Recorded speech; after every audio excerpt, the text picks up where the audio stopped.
Ganun talaga, no? Pag nasaktan ka na, hindi mo na alam magsalitang magmahal ulit. Hindi mo na alam kung paano ba magtiwala ulit. Yung naubos ka na. Yung wala nang natira. At higit sa lahat, manhid ka na. Natatakot ako na baka magmahal ako ulit tapos may mangangako na naman. Mangangako na naman hanggang dulo. Mga pangakong sa huli ay mapapako. Yung mahirap ng sumugal. Ibubuhos mo lahat tapos sa huli, ikaw yung naubos. Hindi ko na alam kung ang salitang I love you ay pagmamahal o salitang kasinungalingan. Hindi ko na alam kung ang tiwala ay maibabalik pa sa pusong nasira. Oo. Kita mo na?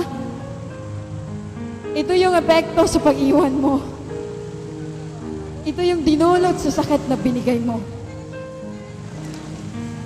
Tanggap ko naman lahat. Tanggap na tanggap. Kaso, mahirap makalimot. Sa lahat ng binanggit mong mahal mo ako, ilan doon ang tama? O sabihin na lang natin, tama lahat yon pero hindi ka na kontento. Kapag ba sa relasyon, ibigay mo lahat, ang sukli ay saklap? Hindi sana, sa umpisa pa lang, hindi na nagpaasa. Wala na ba talagang papel sa mundo ang salita?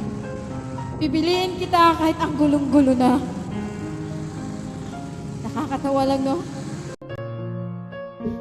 Kasi, tayo pa nga ang iniwan.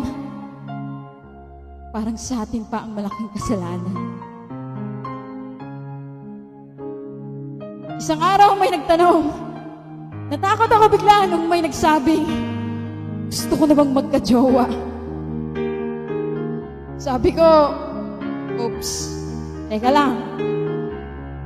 Baka ang ending nito, paalam na naman. Mas gugustuhin ko bang buuin ang sarili ko kaysa bumuo ng ibang tao?